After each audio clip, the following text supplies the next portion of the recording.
Hi, everyone. A very good afternoon to all of you and welcoming to one of our webinar series again, which is with respect to the education in liberal arts and the careers that branch out of it.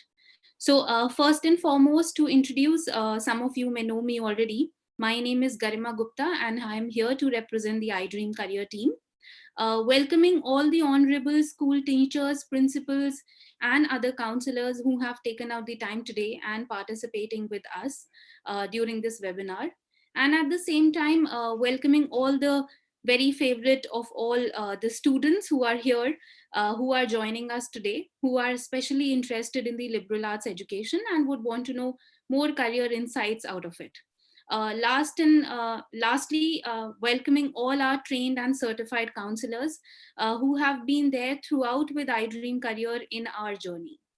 Some of you may know what iDream Career is all about, and for all of you who are attending our webinar for the first time, just to tell you, iDream Career is a career counseling organization. We have been there for almost 10 years now. We are one of the largest career counseling ventures providing unbiased career guidance. We work with almost 50,000 schools in total. We have somewhere around, an association with international agencies such as CSF, UNICEF, etc. We work with 9 state governments. We work with somewhere around 1,029 government schools of Delhi. We are in the third year of our Delhi project. We work with a lot of private schools as well, to name a few, the top-notch schools of the country, the Sri Ram School, the Scindia School. We have been working with the Army Public School, the Navy Children's School, and a number of them. At the same time, we have been also running our own CSR vertical and working with a lot of NGOs.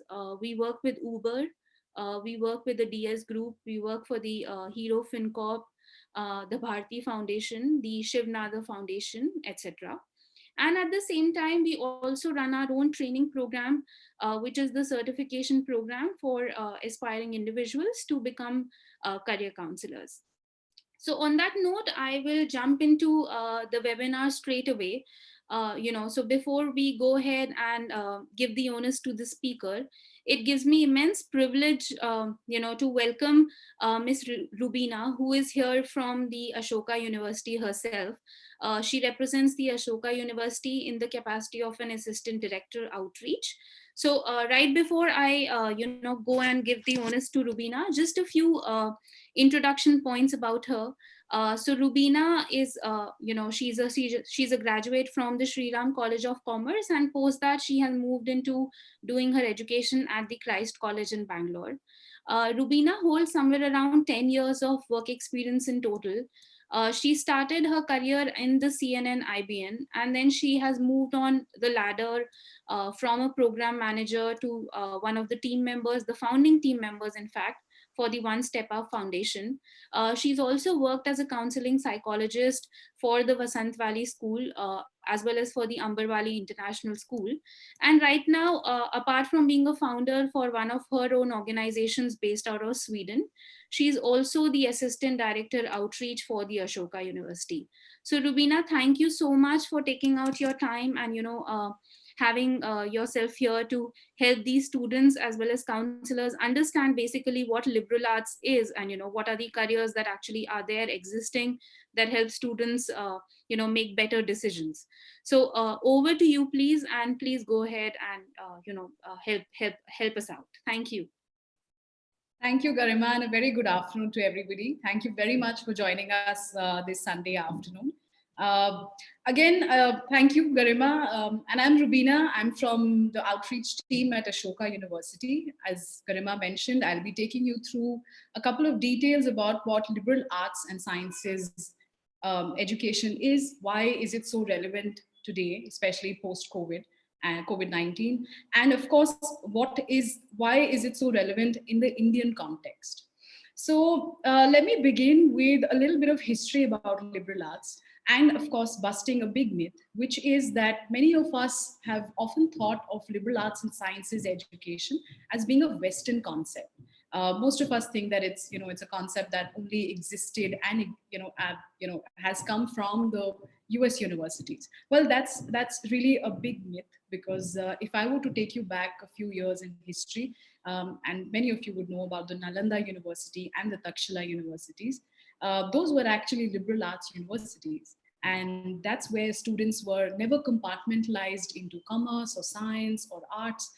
Students were taught a host of subjects. They were taught subjects like architecture, they were taught subjects like biology, philosophy, sociology, and all these were taught together. There was never really a compartmentalization again about that. Okay, if you are good at math and chemistry, then you're meant to be a science student, which unfortunately has been happening in our Indian education model for many years now, and most of us are products of that model. And and through that model, a lot of us have also experienced rote learning. What we have studied in our classrooms, we have just been expected to mug it up, learn it up, and go and reproduce it on our answer sheets. So a liberal arts model is very different from that. It actually encourages you to ask the right questions. It empowers you to question subjects, to question reality, to form your own to form your own opinions, and not just opinions based out of hearsay, but opinions based out of reading, writing, researching on your own. That's the power of a liberal arts and sciences degree. And let me in fact even tell you that I'm sure a lot of you are aware or have heard tales about Chanakya the Great. He in fact was a product of the Nalanda University.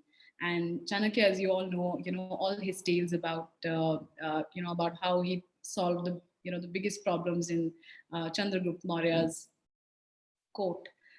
That's really the kind of thinking process that you would have coming out of a liberal arts and sciences degree. So I'm going to begin with a little bit, little more, little more. I'm going to go into a little more detail about liberal arts. So I'm just going to share my screen here with all of you. Right. Let's.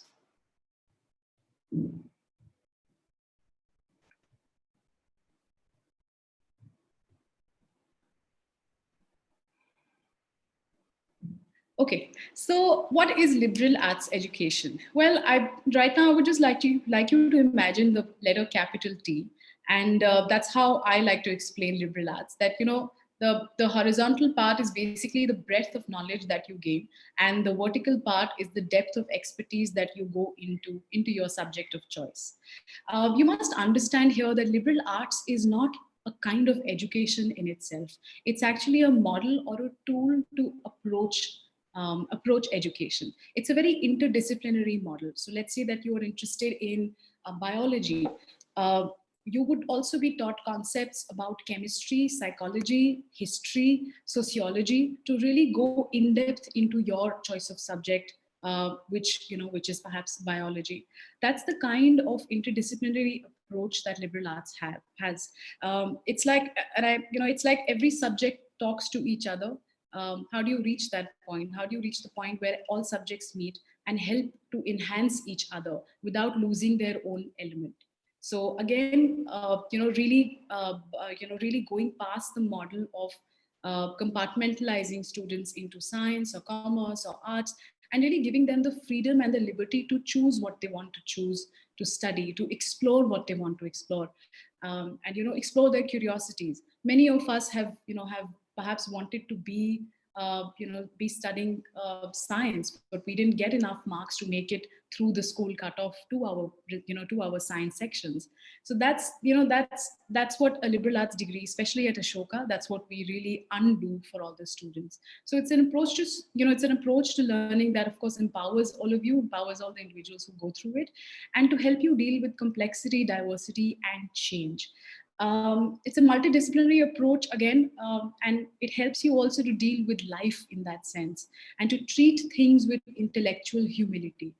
That's something that's very important, and that's something again that we are very mindful of at Ashoka, because you can be very intelligent and you can be somebody who's very sharp at the particular subject that you're pursuing, but without having the the intellectual humility to actually share that knowledge, to continue to be curious and to continue to know that it's okay to make mistakes.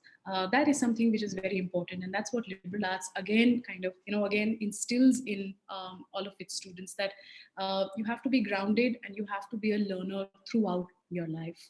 So of course it provides students with the knowledge of the wider world. There's science, there's culture, society. As I mentioned, that this is not a one track education approach to education. It's a multidisciplinary approach to education. You are encouraged to think by yourself, ask the right questions. You're empowered in a way that you don't assume an answer, but uh, you actually go into the in-depth aspects of things to find out the answer. There are three things which are very essential to a liberal arts and sciences model, which is reading, writing, and researching.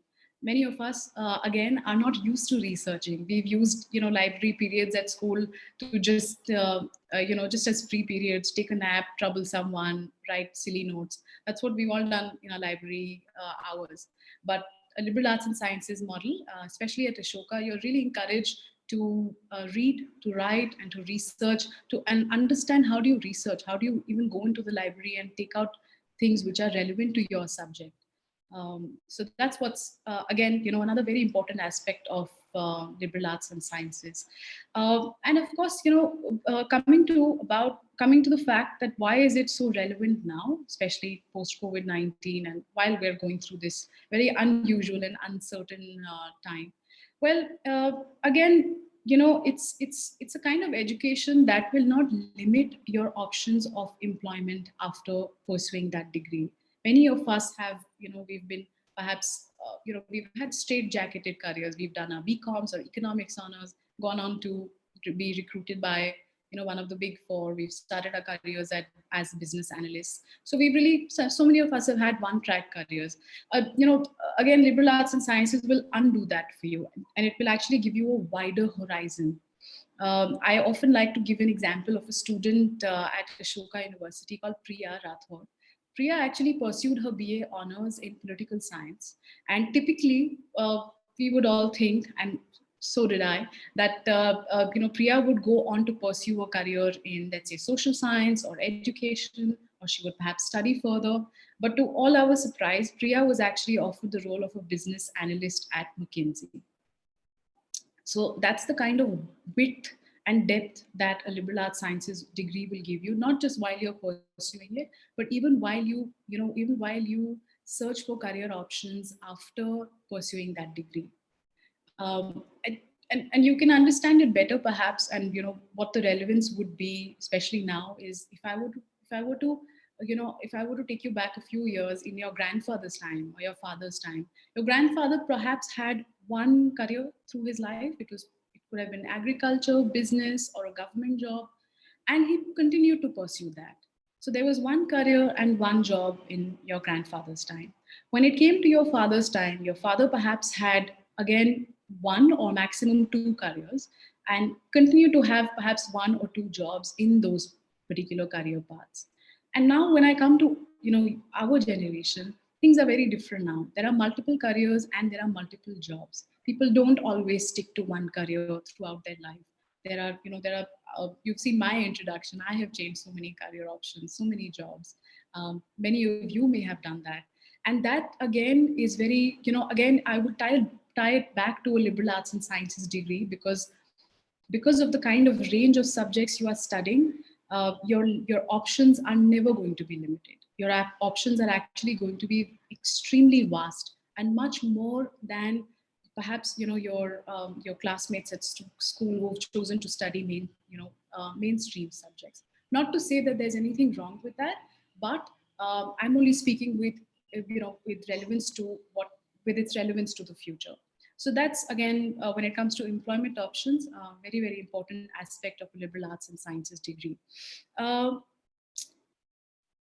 Again, I think with respect to it being, with respect to the current scenario, things being uncertain, the kind of, I would say, exposure that a liberal arts and sciences degree will give you, again, it will really empower you with a sense of resilience, with a sense of purpose, and the patience that comes with embracing an uncertainty, an uncertain time, because you are suddenly, because you're so used to being compartmentalized as students into arts and commerce and science, and then when you open yourself out to a liberal arts education, you're of course putting yourself out into a very different world.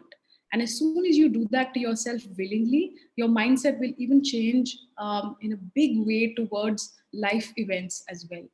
So that again is a very powerful and it's almost like it's a lifelong it's a lifelong life skill that you would gain by choosing to pursue a liberal arts and sciences degree for yourself.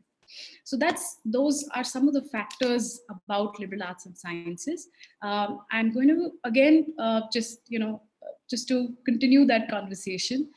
And of course, with relevance to Ashoka, is that you have the freedom to choose what you want to study. So when you're applying for a liberal arts and sciences degree, we don't ask you we will not ask you what you want to major or minor in. We only ask you what subjects make you curious. And it's only in the third semester that you actually get to pick your major and minor. So until then, you're actually exploring different subjects, you're exploring different streams. You of course go through a few subjects which are mandatory, and I'll come to that in a little later. Of course, it's beyond arts and science and commerce. Again, no compartmentalization, no cookie cutter model for anybody. Interdisciplinary approach, of course, all subjects are interwoven. And again, a very important aspect is the holistic approach to education. uh, and I think it would only be fair. I'm speaking so much about being liberal and it being open. It's only fair that the admission process to a liberal arts and sciences degree is also fair and open. So we don't believe in any cutoffs. We don't believe in looking at students as just students. We look at them as individuals. The admission process is very holistic. We look at you as, we are very, very mindful about your extracurricular activities, your sports activities. All those things make a big part of your application process, especially if you're applying to Ashoka. Those are a few essences of a liberal arts and sciences model again. All right. So just a couple of things that make Ashoka unique. Again, our financial aid model is very important. I will speak about that. Ashoka University is based on the concept of collective philanthropy, which means that there is really there's no Mr. Ashoka here that is funding Ashoka University, or this is not family business money. This is a collective philanthropy concept where 100+ founders who believe in the concept of liberal arts and sciences and its relevance to the current education model in India have actually come together to pump in money to establish Ashoka and continue to make available high class and high quality education for everyone. So our financial aid model is need based. Typically, financial aid model in higher education institutes is either merit based or need based. Merit based is when you are judged, your scholarships are based on your marks. Uh, that model does not exist at Ashoka, again because we don't believe in looking at you as just students. The model of the concept of financial aid available on merit based is not available at Ashoka. We look at need based. So we look at the family's financial capacity, and that's how we decide the financial aid availability at Ashoka. And I'll tell you a little more details about that. These are some of our founders, again, pioneers in their own industry. It's very important to understand, the relevance again, because the relevance of these founders is because all of them are pioneers in their own fields. They have all, brought extreme, brought fantastic changes to the Indian, to the Indian model, to the Indian economy. I would say you can see Ashish Dhawan. Mr. Dhawan, in fact, established private equity in India. You can see Padma Shri Sanjeev Bikhchandani on your screen. Mr. Bikhchandani was responsible for revolutionizing the job search concept in India. He founded Naukri.com. And you can see a host of other founders. Uh, some of our faculty here, for an institution, faculty is really the spine. You judge an institution many times depending on their faculty and their experience. We have faculty from the best universities across the world. You can, of course, read more about them and see their details on the website. These are some of the foundation courses that we offer at Ashoka. And again, these are very important to understand a liberal arts and sciences model.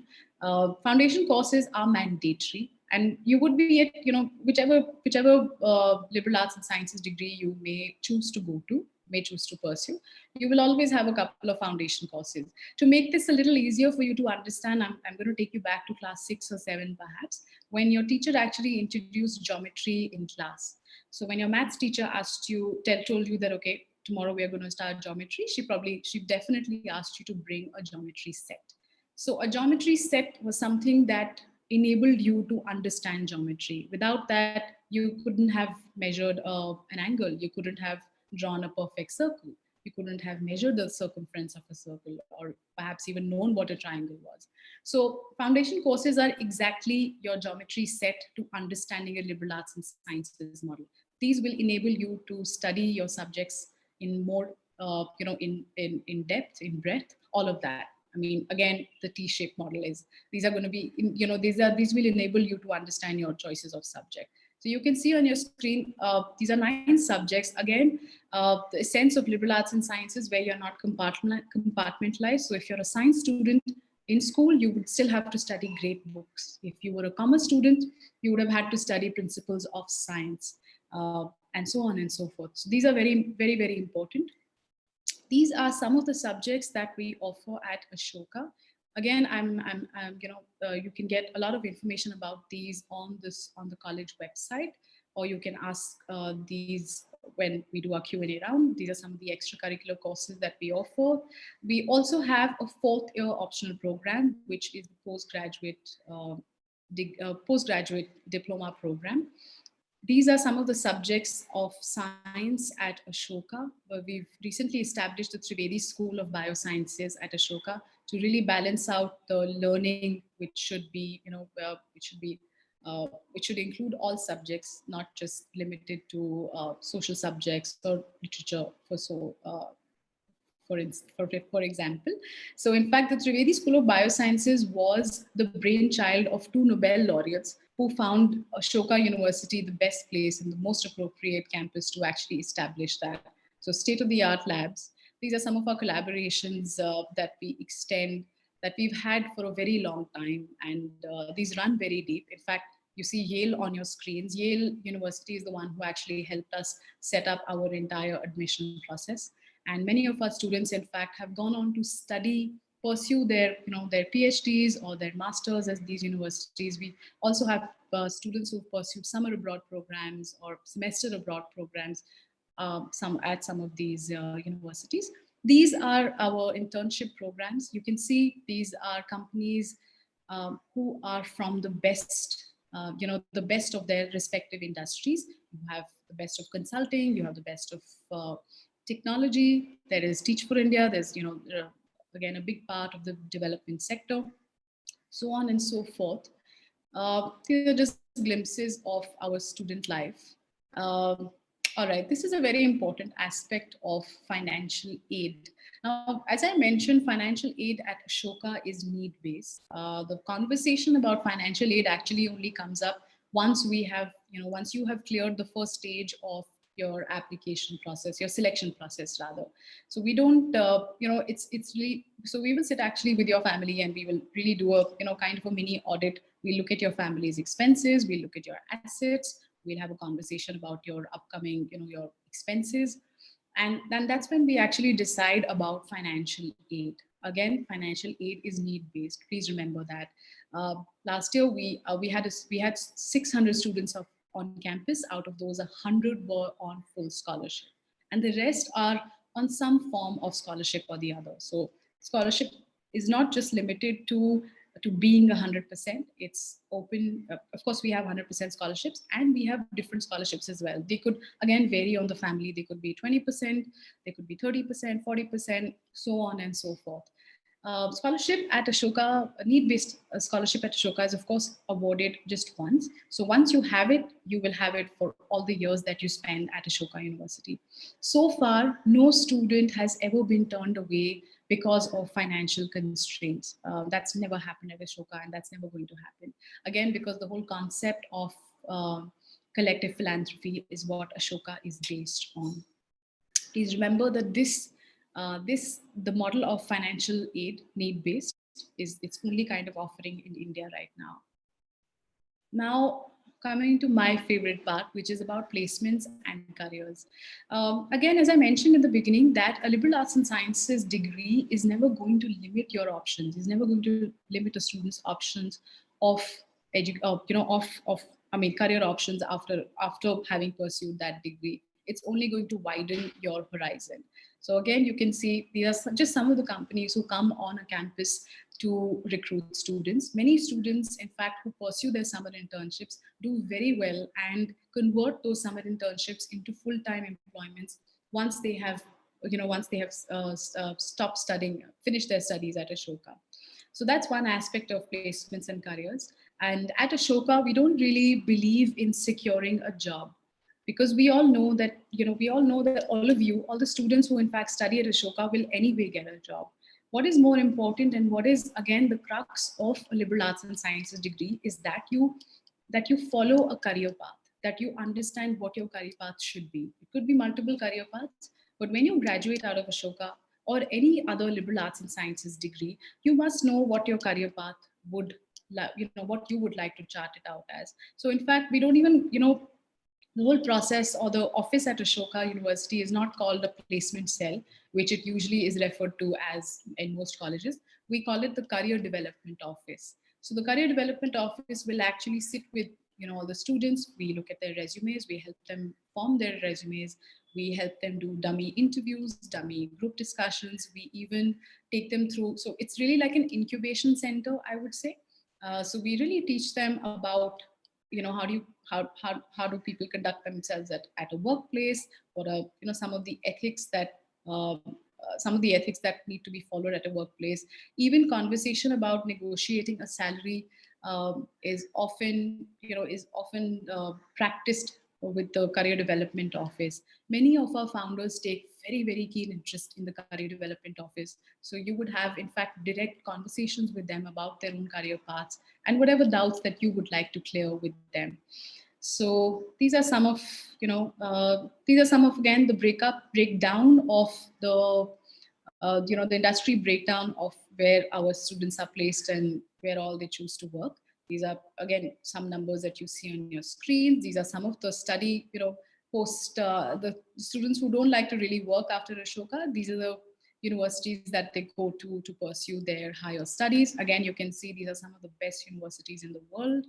Uh, and again, another very important aspect of a university is the alumni network, and it gives me immense pleasure and a lot of pride to tell you that our alums are now spread out across the world and are pursuing some very interesting researches and doing such interesting work and studying such interesting courses at some of the best universities. Just quickly, this is the admission timeline at Ashoka. And if you're interested in applying for the UG program, the deadline for that is the 22nd of May, which is just about a week from now. So if you're interested, you can actually get onto the website and you can apply. These are some of our numbers, and those are my details right at the bottom. You can write to me, and you can call me if you have doubts about Ashoka, or if you'd like to know a little more about the university. I don't want to take up time right now and go into details of that. So you're welcome to get in touch with us. These are just some student profiles. Again, very important for you to read and for you to understand.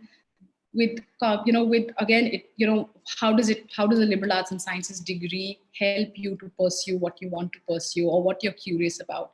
Um, Completely doing away with again the compartmentalization of students. So you can see the different subjects they have pursued, what they've gone on to do in their summer programs or semester abroad programs, or in fact even internships, and perhaps where these students have been placed have been very, very different from what they have chosen to pursue.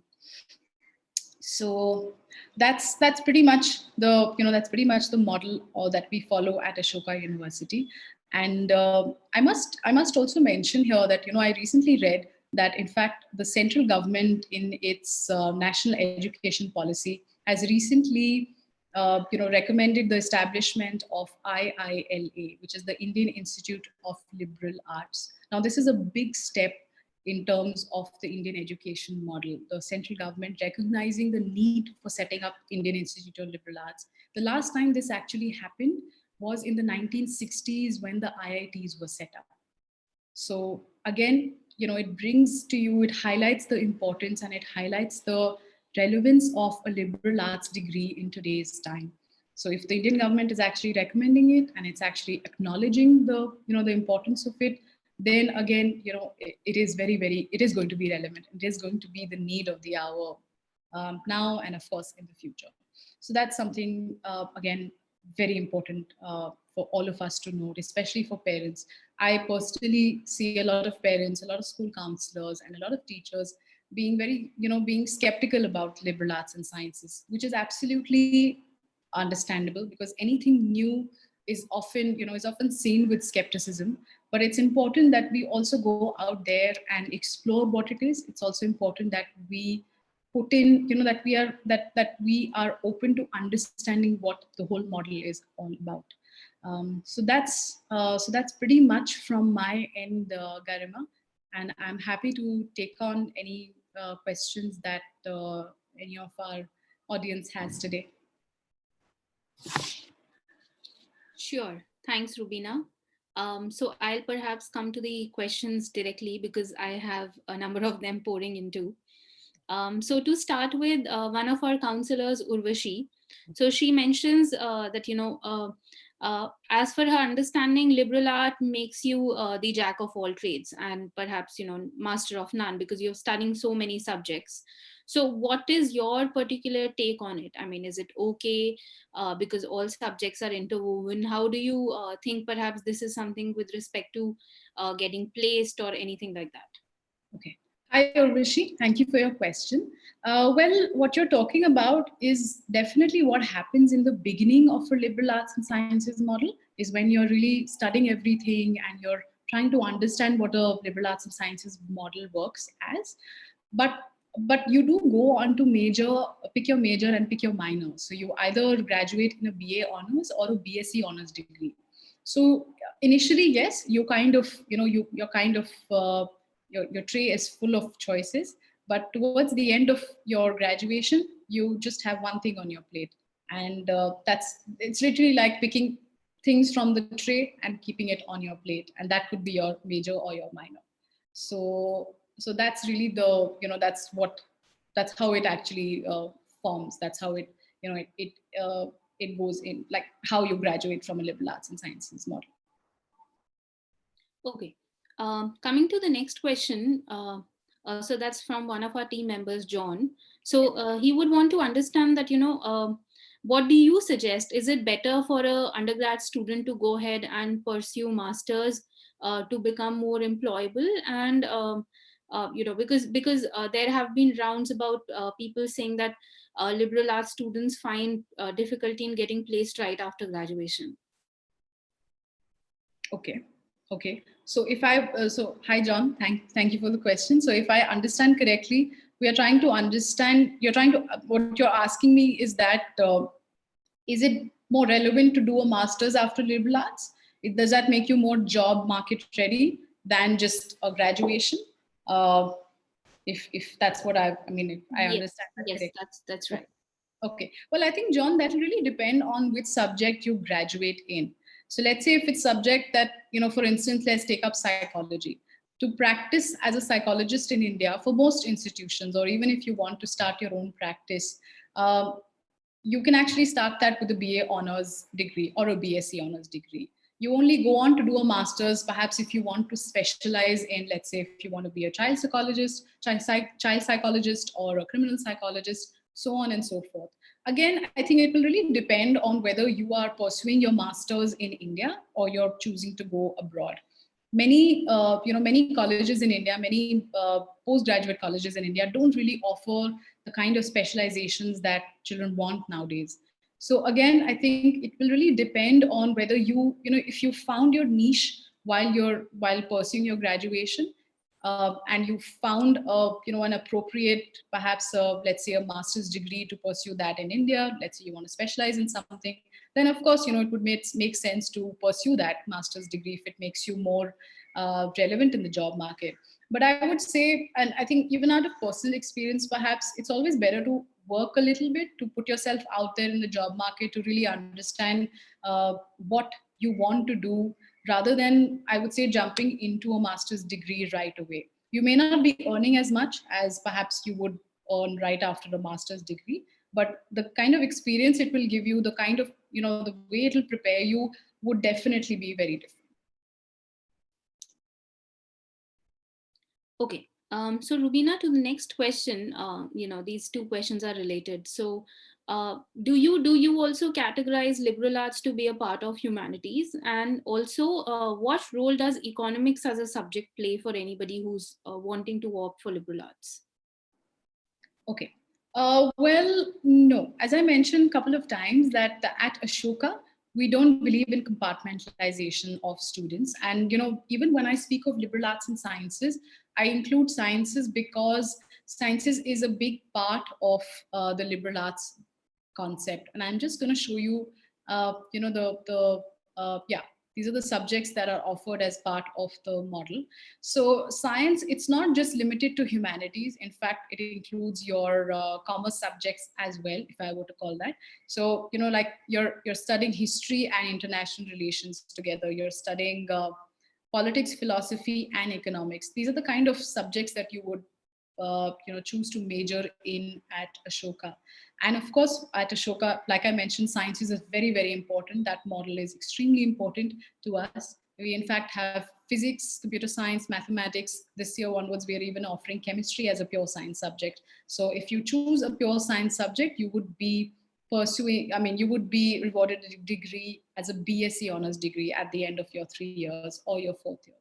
Now, for the relevance of economics, well, if you want to pursue economics at Ashoka, it's mandatory for you to have had mathematics in class 11 and 12. That's a prerequisite that we have at Ashoka. Now, sorry, Garima, the second part of the question was the career options after economics? Right. So the question was primarily that not career options in or after economics, that how relevant perhaps would economics be for a student who's planning to study liberal arts?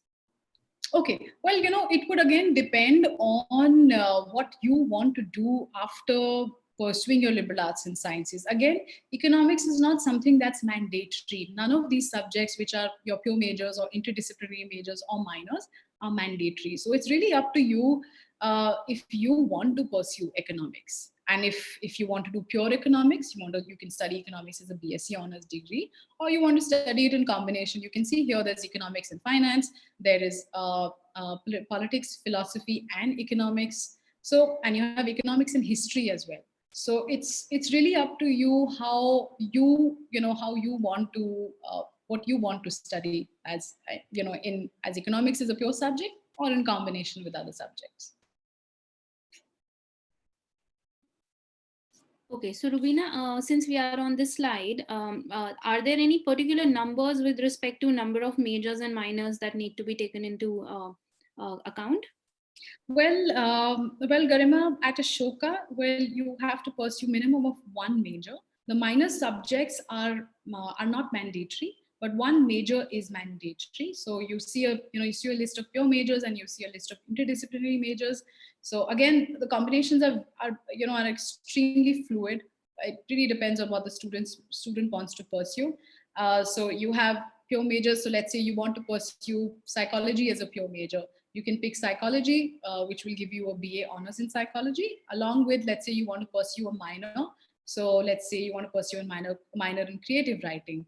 So at the end of your BA honors degree, you would have secured a major in in psychology, along with a minor in creative writing. If none of the subjects from pure majors interests you, you can actually pick an interdisciplinary major. So let's say you pick English. Let's take the example of economics. So let's say you really like politics, philosophy, and economics. So you can actually pick that major, but along with that, you also want to study psychology. So instead of doing two majors, you can actually convert a pure major into a minor. So you can pick, let's say you major in politics, philosophy, and economics, and you pursue a minor in psychology. Again, minors are not mandatory. It's completely up to the student what they want to pursue. All right, fine. So coming to the next question, could you throw some light about the entrance process to Ashoka? Is there any entrance examination? What is the acceptability rate which you have at the university? All right, I'm just going to show this slide if for whoever's interested in the admission process. Well, Ashoka, again, as I said, we are completely beyond cutoffs. We don't look at you as students, we look at you as individuals. So it's only fair that our admission process is also holistic. We look at your marks from class 10, 11, and we look at predicted grades from class 12. SAT and ACT scores are not mandatory, they're optional. We look at your any other academic, any other significant academic achievements that you may have had, whether it's perhaps, it again depends from school to school. It could be a scholar badge, it could be a certain medal in certain subject. It all depends on you. Then we also look at letter of recommendation. So that's important from one of your teachers from class 11 or 12, or even somebody that you have pursued a project with. Many students nowadays are pursuing different perhaps different projects or different purposes that are very close to their heart outside of school. So if you have done that, you must tell us about that on your application, on the application portal. You must mention that to us. Please remember that when you're applying to Ashoka, we all that we know of you, especially in the first stage, is all that you choose to put in your application.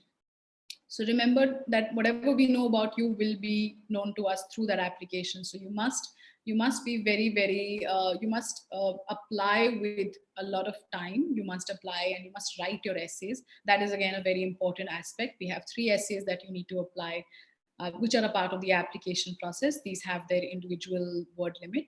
Make sure that you're honest in your essays, you write them by yourself, and you're reflective when you're writing them. And this is the first stage. After that is when we will hold an interview online. Of course, everything has moved online now. We're doing interviews via video calls. We have an on-the-spot essay, which is again you do that from the comfort of your home. And we also have the Ashoka aptitude test, which is again optional, but I would recommend that. It's a very easy test, and the sample papers for that are in fact online. There are also sample essay questions that you can access on our website. So this pretty much is the admission process. Okay, great. So coming to the next question, Rubina, very interesting. Your slide mentioned about the campus tour. So, Yes. two of our counselors, in fact, wanted to ask that what perhaps is a campus tour, apart from you showing the infrastructure, is there anything additional to what we should be expecting? Well, Garima, campus tours were happening when things were, not as they are now. Every Monday and Thursdays from 11 to 1 p.m. So we would have many people visit our campus, and we would set up campus tours where one of our representatives would actually take you around campus. We would show you the entire, all the campus, the residence hall, the classrooms, everything about, everything basically on campus. Now, unfortunately, we're not able to do so now, but we will be as soon as the university reopens. So for now, we actually have a virtual tour of the university on campus, and you can log on again to the website and have a look. And if whoever would be interested in the future for a physical campus tour is welcome to write to me, and I will connect you with the right person who would be able to arrange a campus tour for you. Okay. All right. So, a question from Rajiv, though he's asked a specific question, I'll make it more generic. He says, is there any kind of assistance for somebody who's maybe differently abled or has some kind of an issue with respect to physicality or anything like that for that matter? Yes, absolutely. Thanks, Rajiv, for your question. And thank you for making it more generic. So, yes, at Ashoka, we are very, very mindful about everyone, whether you're differently able, whether, we have many students now who have a lot of learning disabilities as well. So, we have something called as the Learning Development Office, which actually helps all students who tell us that they are facing challenges as they may have been. In fact, it's so relevant that even our website has a tab where you can actually where people who are not who are visually disabled can actually log on to that particular aspect, and it's the format is such that it's actually it helps you understand the whole website if you're not able to see it. That's the kind of detail we go into, and in fact, the students who are not able to fill their application forms by themselves, our learning development office will actually help them do that as well. For visually impaired students, we also have our entire library is audio enabled. We have our classrooms are made, our classrooms are enabled in a way that, let's say that one student is visually impaired, so he will actually have another student paired with him in class who would actually write down, while that student is typing all the notes, that person would actually be able to hear all of them. That's the detail, that's the kind of detail we go into. A lot of, like, all the students who have learning disabilities are actually supported through and through their time at Ashoka by the learning development office. We have the best tools available for them to actually to help them with this, with their particular subjects. So again, a lot of support is provided to all the students. It's even provided at the time of recruitment. So students who actually choose to share about their, let's say, share about their learning disabilities on their resumes, we make sure that we pair them up with the right kind of companies as well. And you can, in fact, you can log on to our YouTube channel, and there is a very interesting webinar by the head of the learning disability, sorry, by the head of the the learning development office, and she will actually, that's a very interesting webinar which you can attend, and you can get all the details about that. Great. So on, in continuation perhaps to this as well, could you also elaborate something on the financial aid? And one question specifically that came across, somebody, some student has gotten aid perhaps in the UG. Is that also extended to the masters? Sorry, Garima, I lost you there. Okay, so this is in question with respect to financial aid. All right. Okay. So, if a student has been extended financial aid in the undergrad, would it also be extended for the masters? And also, if you could elaborate on the whole process and the options available altogether. Okay. Well, the conversation about financial aid, if you're doing a master's, will be different once you have graduated from the undergraduate program. So that process will be different for somebody who wants to pursue masters at Ashoka. So that's going to be a separate conversation. Regarding, I didn't understand the second part of the question. Is it about subjects, or uh, is it about financial aid? The whole process of financial aid, Garima? Yes, yes, yes. Okay. Well, the whole process of financial aid at Ashoka is that again, the conversation about financial aid with respect to an undergraduate program will only come up once we have invited you to interview with us. Again, you will be given a very comprehensive form, which I would, we prefer that an adult fills up, so either of your parent fills up. The form is very, very comprehensive. We will want information about your parents' financial capabilities, or financial, let's say, we will want to know about their assets, we want to know about their liabilities, their income. We will look at their income tax, their statements as well. So, and we even go into details such as, I'll give you an example, that we'll see if the student even has a sibling who would be joining college in a few years. So that's the kind of detail that we go into. Again, there are very detailed webinars on this, detailed videos on this that you can watch on our YouTube channel. That would be the right thing for you to do. You can actually see the whole form as well, all the details that go into that form. Okay, so since we are discussing admission process and other things around it, is there any particular age limit with respect to having the intake of the students? Well, not that. I think it's about 25. I could be wrong here, but I think it's about 25. We have many students actually who, who pursued perhaps 3 years of engineering and realized that that's not what they are meant for, and actually started afresh at Ashoka.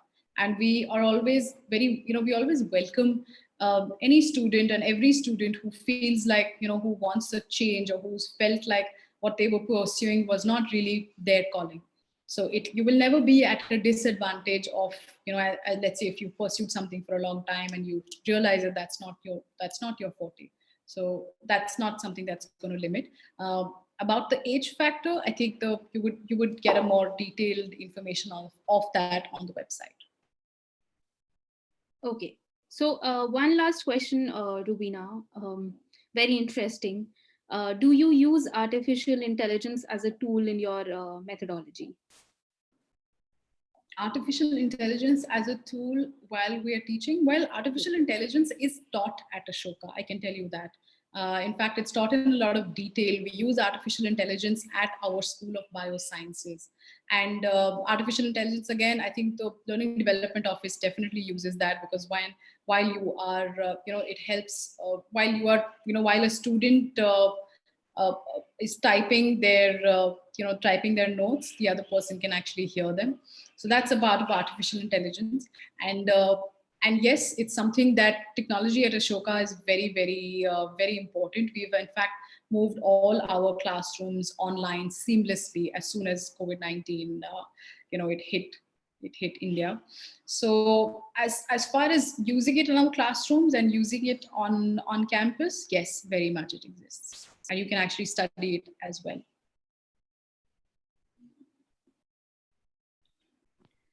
All right. Okay. So I think just one last question, because I did see one. So somebody says that, what are the core competencies expected or are required from a liberal arts learner? Is there anything specific in pointers that you can mention across? I think the ability to be able to think by yourself, ask the right questions, not assume things, not take things of on face value. Very important aspects, again, of a student who would want to pursue liberal arts and sciences. Many students at 18, 19 are already very sure of what they want to do. To me, that seems a bit unnatural, but if they have found it, that's great. I hope they continue to pursue that. But for many students, the point of actually starting an undergraduate education is often confusion. And that confusion, if you are able to actually channelize that into curiosity, that's your starting point of pursuing a liberal arts and sciences degree. So confusion is actually very good. uh, but if you're able to channelize it, if you're able to convert that into a curiosity, I think liberal arts and sciences would be fantastic for a student like that. Again, we're not looking for A type students. We're looking at students holistically. You're not a student for us, you're an individual for us. Your application, all the applications at Ashoka, Garima, are looked at one. I mean, they're looked at one at a time. We don't have cutoffs, we don't have quotas for different aspects of an application as well. So everybody is looked at as individuals.